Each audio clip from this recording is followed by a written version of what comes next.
Welcome to the Montgomery County Department of Permitting Services podcast. I'm Gail Lucas, your host.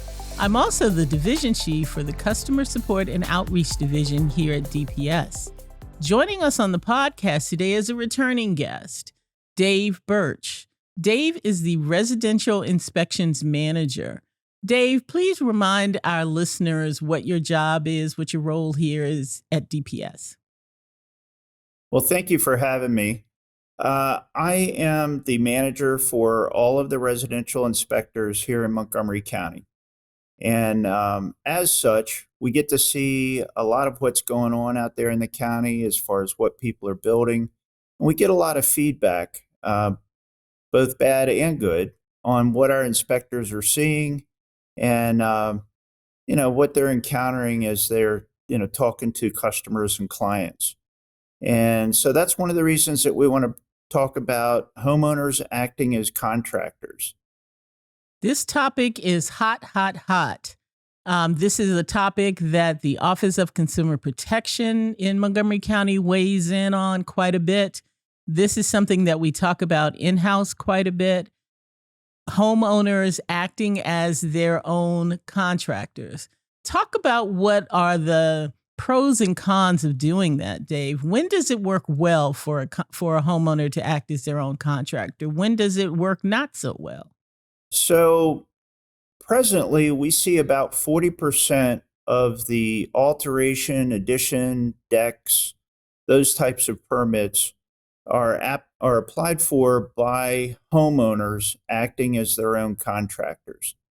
And the intent of that is that the homeowner is going to perform the work themselves. They're going to dig the holes, they're going to set the foundations, and so on. As part of that, what we're seeing, though, is that the homeowner is pulling the permit and then finding out that they are then hiring subs. Okay. And they're subcontractors. If they're hiring licensed, bonded, insured contractors, then we're okay with that. Where we run into a problem, though, is when they're hiring people that may or may not have the skills required. As we talk about skills, it's one of the things, as a homeowner doing that work, it's, you don't want to take on a project that you just don't have the skills to complete. I know in my instance, I'm a pretty good framer, but I know I can't do drywall. And anytime there's drywall involved, I have to hire a contractor. I know my limitations. That's what we're hoping these homeowners are doing as well. Let's talk about some of the reasons why homeowners act as their own contractor. I would think that cost is the top of that list, that folks may believe that they are saving money by acting as their own contractor or having themselves as the primary applicant on permits. Is that what you find in the field, that folks believe they're saving money? Yeah, primarily the most common answer we hear is, well, I can save money if I do the work myself. Okay. And for the most part, that's true. We also hear that, I have control of the project if I'm the contractor. And then probably the large proportion also, you have that satisfaction of doing the job and seeing it completed and being able to say, I did that. Unfortunately, we also run into the other side of it where, you end up spending more money than you thought you would because you don't have those tools or those materials that a contractor may have on their vehicle, readily handy. Sure. I hear a lot of times, people say, well, I made multiple trips to the hardware store to get this deck put up because I didn't have the right brace or I didn't have the right screws. So it can take longer. If you take on more than your skills allow, it can also cost considerably more money. One of the things that we get questioned about often, and maybe you can tell us how often you see this happening in the field, is that folks get talked into being the primary on their application and they end up hiring a contractor and they may not do all of their due diligence to check out license or whether or not this contractor is legitimate. So they are the primary applicant, the homeowner is the primary applicant. They um, tell us that they're acting as their contractor, but they in fact hire someone else to do the work. Tell us what happens then. Well, first and foremost, the homeowner is ultimately responsible for their project, whether they hire a contractor or whether they do the work themselves. It gets a little more confusing if they put themselves down as homeowner acting as contractor and then they hire a subcontractor to do the work. At that point, that homeowner and that subcontractor have a contractual agreement of some Right. sort, and and we do not have that agreement with the subcontractor. Sure. So any issues with inspections or substandard work or um, disappearance of a contractor, that unfortunately all falls back on the homeowner at that point. And unfortunately, they don't have the protections that they would if they hired a licensed, bonded contractor that's licensed with the state of Maryland, and they're protected under the state of Maryland bond program. I was just about to say that when you use a licensed Maryland Home Improvement Commission licensed contractor, you have some protections that are offered by the state of Maryland. If the work is not up to par, if you have a contractor that disappears, you can appeal to the MHIC Commission in order to perhaps get some money back or get some help with your project. That's not the case with an unlicensed contractor, is it?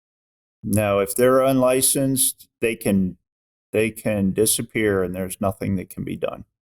What happens when, and this is another question that we get a lot of times, the homeowner has listed themselves as the primary applicant, the homeowner acting as contractor, and they hire someone and they assume that DPS's relationship is now going to be with that contractor, not with them. Do you see that in the field where they don't really understand what it means to act as their own contractor? Yes, very often, unfortunately. A lot of times the contractor, I should say the subcontractor, Right, will encourage the homeowner to pull the permit themselves. right. And frankly, that should be a red flag to a homeowner. Okay. If the contractor is insisting that they pull the permit, that quite often means that they are not licensed, that they may or may not have the credentials needed to complete the job, and they don't want to be responsible. What folks should know is that under state law, anyone who offers to do contracting work for you, to do home improvement, to do additions or alterations to residential properties must have a Maryland Home Improvement Commission license, right? They must Correct. be MHIC licensed contractors. So whether you act as the contractor yourself, the homeowner acting as contractor, and you subcontract to someone, or whether they pull the permit in their name, they're still supposed to have an MHIC license. Is that correct? That is correct. Dave, can you give us some examples of what you've seen in the field, what you've seen locally, and what is the takeaway from those things? Well, probably the most drastic example I could see where it didn't go right was we had a situation where the homeowner was the permittee as the contractor. They hired subcontractors and the subcontractors demolished a larger portion of the house than they were supposed to, Okay. and it pushed the alteration from being an alteration addition into a new construction. Okay. And when that occurs, that triggers all kinds of additional requirements as a new home that we kind of mentioned. Um, Probably one of the, from a cost standpoint, we had a situation where the homeowner was the contractor for an accessory dwelling unit, and they hired subcontractors to perform the work. And it took about 3 months longer than the plan. One of the things that I think we can make clear for our listeners, because we're using terms like subs or subcontractor, when you indicate that you are acting as the general contractor, the homeowner acting as contractor, anyone else that you hire is considered a subcontractor to you, correct? Correct. And your relationship or your contractual agreement between you and that subcontractor is not something that DPS is involved in, is it? That is correct. The other thing I'd like to mention from a kind of a legality standpoint is the intent is that the homeowner's acting and doing his own work. Sure. This was only for their primary residence. Sure. This should not be for rental units. That they're not going to be residing in. This should not be for houses that they are planning on, that they have purchased and they're planning on selling immediately. That is not their primary residence. So it must be the property owner's primary residence that they intend to Correct. live in, not renovate and resell, not flip, as the term goes. Correct. Okay. On the DPS website, we have a page for homeowners, just for homeowners, that talk about all of these issues and that provide resources to the homeowners with links to the Maryland Home Improvement Commission, to the Office of Consumer Protection, that gives homeowners information about typical projects that homeowners undertake, typical additions or alteration projects that homeowners may do. Please make sure that you're going to the DPS website to look at that information. It's www.montgomerycountymd.gov//DPS, and you're looking for the homeowners page on our website. How else can they get help? So our recommendation is that they call 311 and submit a request to have one of our staff members contact them directly. And part of that kind of informal consultation is we can bring up portions of the project that they may not think of. Okay. Things like, do they know where their gas line is? Do they Okay. know where their electric line is when they're digging footings? Okay. Or, things that they may not have thought of. And, quite often when we've done this, we've run into situations where people go, you know what? This is way bigger than I thought it was. I'm going to Right. hire somebody.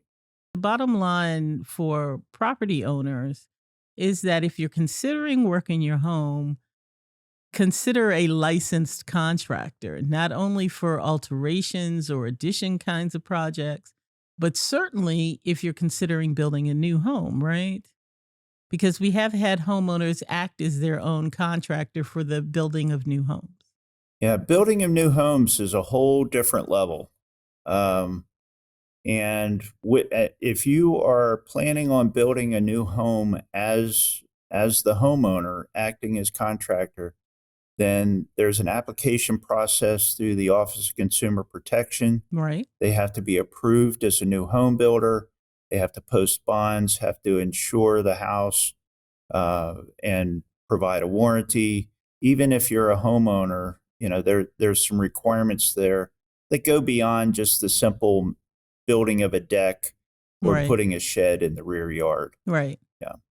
So, for all of our listeners out there who are considering DIYing your project or making an application where you will list yourself as the primary applicant or as the homeowner acting as contractor, make sure that you've done your homework, right? Make sure that you've investigated any contractors that you may subcontract with or that you may bring in to help you do this work. What else, Dave? Is there Right. anything else that folks ought to know? Well, as you're planning and you're trying to decide whether or not you want to be, the contractor on this job, you should ask yourself a few things. Do I have the time? I can tell you from experience, every project I've ever taken on has taken more time than I thought it would. Okay. Do I have the skills? There's just certain things that I know not to even attempt because it will end up costing me more money. Okay. And along with that too is sometimes we see people that get so involved in the project and it's going so poorly that it actually ends up costing them way more money to fix the problem than if they had just Okay. hired the right person to begin with. And then if you are hiring subs, make sure that they are licensed in the state of Maryland. So the message to our listeners is think and plan and do your research, do your homework before you build or before you complete that application. Thank you, Dave. Great advice. Thank you, listeners, for tuning in today. Remember that DPS is here to help you, our customers, succeed. It's important to know when you need a building permit and why you need a permit. If you have questions about the permitting process, you can reach out to our customer support team by calling 311 if you're in Montgomery County or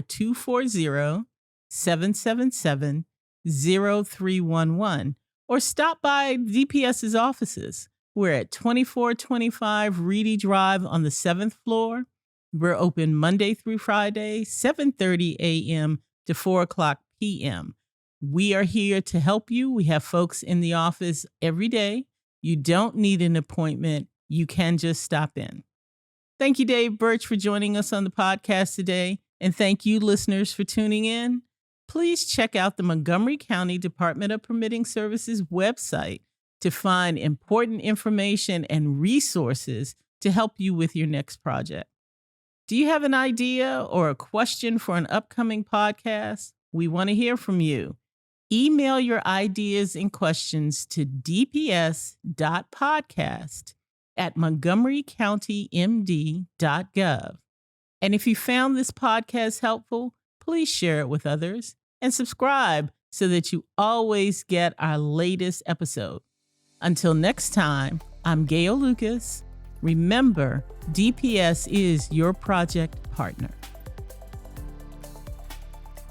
This podcast is brought to you by County Cable Montgomery, your source for news and information from the Montgomery County government. Connect with us via cable, Facebook, Instagram, or YouTube by searching for County Cable MoCo.